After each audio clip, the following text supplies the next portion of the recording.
Hello everyone, my name doctor Rakesh, director study palace. सब तो guys, आज मैं एनएमसी की जो न्यू नोटिफिकेशन आया है ना, जो नवंबर 24 के आसपास आया था 2024 में, तो वो आपको मैं रिपीट कर रहा हूँ। और ये बहुत ही इंपॉर्टेंट है स्टूडेंट्स के लिए जो कि एडमिशन ले चुके हैं 2024 में, और वो स्टूडेंट्स जो कि प्लान कर रहे हैं 2025 के इनटेक के लिए, तो उनके लिए बहुत ही इंपॉर्टेंट है। देखो, ये गाइडलाइंस जो है ना, वो एनएमसी ने 2021 18 नवंबर को ही लेके आया गया था। उसी को रिमाइंडर के तौर पे स्ट्रिक्ट वर्ड में बताया गया है कि अगर आप ये जो गाइडलाइंस है इसको फॉलो नहीं करते हैं, अभी भी बहुत सारी यूनिवर्सिटीज़, बहुत सारी कंट्री, बहुत सारी जगह बच्चे जा रहे हैं, तो आपकी जो डिग्री है ना वो वैलिड नहीं होगा।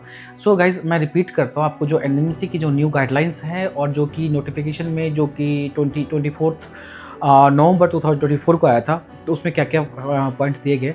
फर्स्ट पॉइंट तो ये है कि आपके जो एनएमसी की गाइडलाइंस है जो कि 18 नवंबर 2021 में जो आया था ना, उसको आपको स्ट्रिक्टली फॉलो करना है। तो मिनिमम कोर्स का duration should not less than 5.5। It means what कि इंडिया में जैसे कि 4.5 साल के कोर्स होता है, 4.5 ईयर का कोर्स होता है और 1 ईयर का इंटर्नशिप होता है, टोटल कोर्स का ड्यूरेशन 5.5 होता है। तो वहाँ एनएमसी का कहना है कि आप जिस भी कंट्री में जा रहे हैं, जहाँ भी आप एमबीबीएस कर रहे हैं, वहाँ पे आपका जो कोर्स का ड्यूरेशन है वो टोटल 5.5 होना चाहिए। तो एनएमसी की जो गाइडलाइंस है उसमें क्लियर कट बताया गया 5.5 ईयर कोर्स का ड्यूरेशन होना चाहिए, और इसमें आपका 1 year clinical nutrition internship plus में ये जो कोर्स का ड्यूरेशन है। तो जैसे रशिया है, कजाकिस्तान है, किर्गिस्तान है, या कुछ कंट्रीज़ है जहाँ की जो कोर्स का ड्यूरेशन है वो 6 ईयर कर दिया गया है। पहले तो कजाकिस्तान, किर्गिस्तान में 5 ईयर कोर्स था, बट अभी एनएमसी की गाइडलाइंस के हिसाब से सबने अपना जो कोर्स का ड्यूरेशन है उन्होंने इंक्रीज़ कर दिया है। बट अभी भी बहुत सारे, जैसे कि कुछ लोगों ने फिलीपींस में अभी भी एडमिशंस करवा रहे हैं, कुछ लोग ऐसी जगह पे करवा रहे हैं जहाँ पे जो एनएमसी गाइडलाइंस में जो कोर्स का ड्यूरेशन है वो मैच नहीं कर रहा है। तो आप लोगों को स्ट्रिक्टली इस चीज़ को फॉलो करना है कि एनएमसी की जो गाइडलाइंस है उसको बहुत स्ट्रिक्टली आपको फॉलो करना है। एक तो ये पॉइंट है कि आपका जो एकेडमिक है should be in English medium. कहने का मतलब है आप किसी भी कंट्री में जा रहे हैं, कहीं भी जा रहे हैं, लेकिन आपका जो एजुकेशन है, जो मेडिकल एकेडमी है, मेडिकल एजुकेशन है, वो आपका इंग्लिश मीडियम होना चाहिए। बाकी कुछ जगह पे ऐसा होता है कि जो रीजनल लैंग्वेज पढ़ाते हैं, वहाँ की जो नेटिव लैंग्वेज पढ़ाया जाता है, नहीं, आपका जो ग्रेजुएशन है वो इंग्लिश मीडियम होना चाहिए। हाँ, ऑफकोर्स जब आप क्लिनिकल इंटर्नशिप करोगे, हॉस्पिटल में जाओगे, प्रैक्टिस करोगे, तो वहाँ पर आपको नहीं कर सकते। इवन इंडिया में भी जो एजुकेशन होता है वो इंग्लिश मीडियम होता है, बट इंटर्नशिप के टाइम पे या पेशेंट्स विजिट के टाइम पे तो आपको वहाँ की नेटिव लैंग्वेज होना चाहिए। फॉर एग्जाम्पल, आप नॉर्थ में हैं तो साउथ में आपको लैंग्वेज की प्रॉब्लम होगी, महाराष्ट्र में कहीं भी पोस्टिंग होगी, आपको वहाँ के जो पेशेंट्स हैं वहाँ की नेटिव लैंग्वेज बोलते हैं, तो आपको वहाँ पे लैंग्वेज सीखनी होगी, आपको वहाँ पे बात करना है। सेम चीज़ आपको दूसरी कंट्री में भी इम्प्लीमेंट होता है। और अपार्ट फ्रॉम द पेशेंट, आपको वहाँ रहने के लिए, सर्वाइवल के लिए लैंग्वेज तो आनी चाहिए, तभी आप कहीं पर ट्रैवल कर सकते हैं, कहीं कुछ खरीद सकते हैं, कुछ शॉपिंग कर सकते हैं। इसके अलावा एजेंसी ने साफ साफ बोला है, जो आपको इंटर्नशिप बहुत ही ज़्यादा सीरियसली लेना है, आपको इंटर्नशिप करना ही करना है।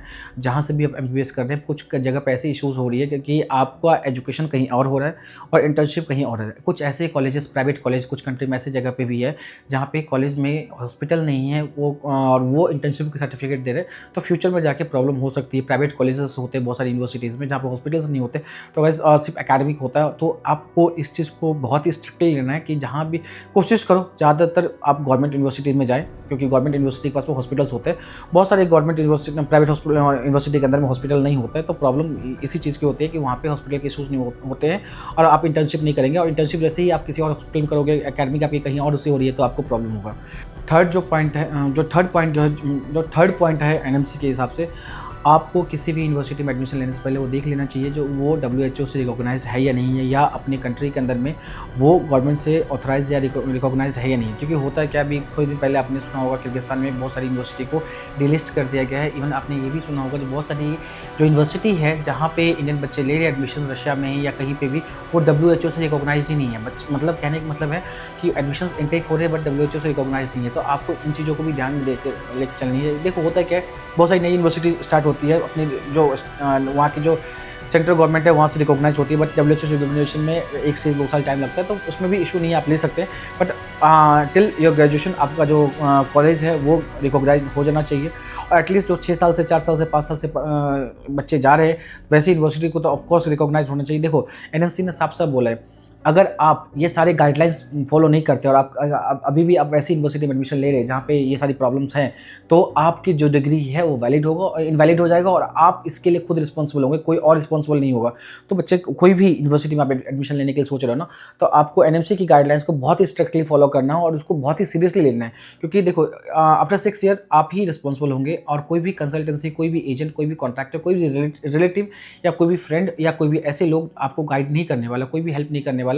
जिसने एडमिशन करवाया उसने भी आपको हाथ खड़े कर देंगे। तो आपके लिए, आपके करियर के लिए जो बेस्ट है, आप प्रॉपर रिसर्च कीजिए, अच्छे से गाइडेंस लीजिए, अच्छे जो एक्सपीरियंस डॉक्टर्स हैं, जो कि जिसको एक्सपीरियंस है, जिन्होंने रहा है, जो वो FMG MBBS अब्रॉड जिन्होंने एक्सपीरियंस किया हुआ है, तो आप ऐसे लोगों को प्रेफर कर सकते हैं ताकि आपको बेटर सजेशन मिल सकता है।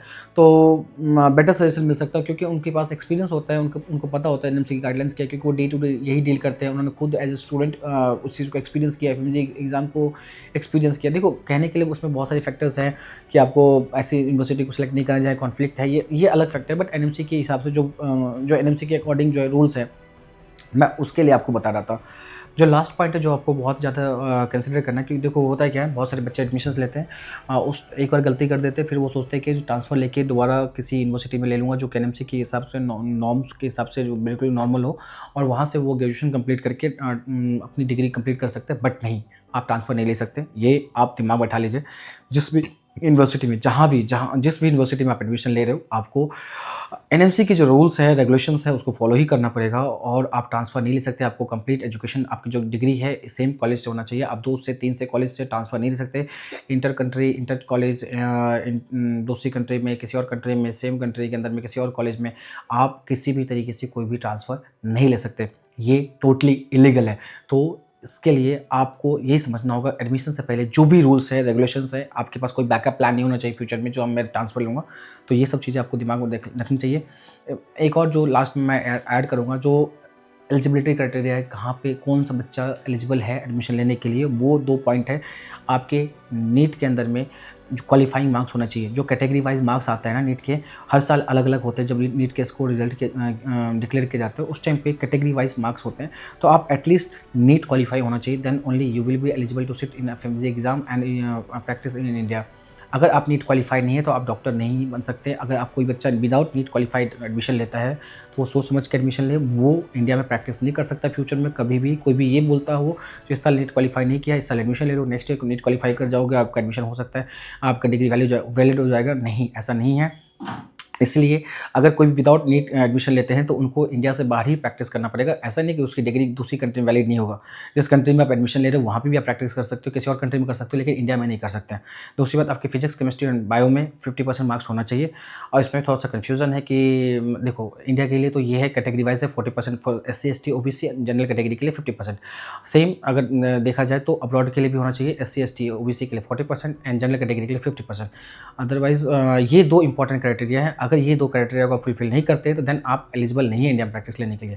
बाकी गाइस, कुछ भी क्वेरीज है आपको एडमिशन के रिगार्डिंग में, आप इस पेज को कॉन्टैक्ट कर सकते हैं। इस पेज स्टूडेंट्स को हेल्प करते हैं एडमिशन में। We have direct contract in few university Russia, जहाँ पे हम लोग स्टूडेंट को हेल्प करते हैं एडमिशन में। Not only admission, post admission जो सर्विस होती है, जैसे हमारा state medical university, Ural state medical university, Kuban state medical university, North Caucasian हो गया, हमारा नॉर्दर्न स्टेट मेडिकल यूनिवर्सिटी है, कबाडिनो है, बहुत सारी यूनिवर्सिटीज़ है जहाँ पे इस पेज की डायरेक्ट कॉन्ट्रैक्ट है, जहाँ पे आप एडमिशन ले सकते हैं। एडमिशन करवाने की तो कोई भी करवा सकता है, आपके किसी रिलेटिव भी करवा सकता है, कोई भी करवा सकता है, लेकिन अल्टीमेटली जो ऑफिशियल कॉन्ट्रैक्टर होते हैं आपको उसको कंसिडर करना चाहिए, ताकि जो आपके एडमिशन्स लेके पोस्ट एडमिशन की जो सर्विस है उसमें भी आपको ऑफिशियल कॉन्ट्रैक्टर हेल्प करेगी। So thank you so much guys, मिलते हैं नेक्स्ट वीडियो में। टिल देन अगर कोई क्वेरी है आप कमेंट सेक्शन में डाल सकते हैं, मैं आपके क्वेश्चंस के आंसर करने की कोशिश करूँगा। Good bye.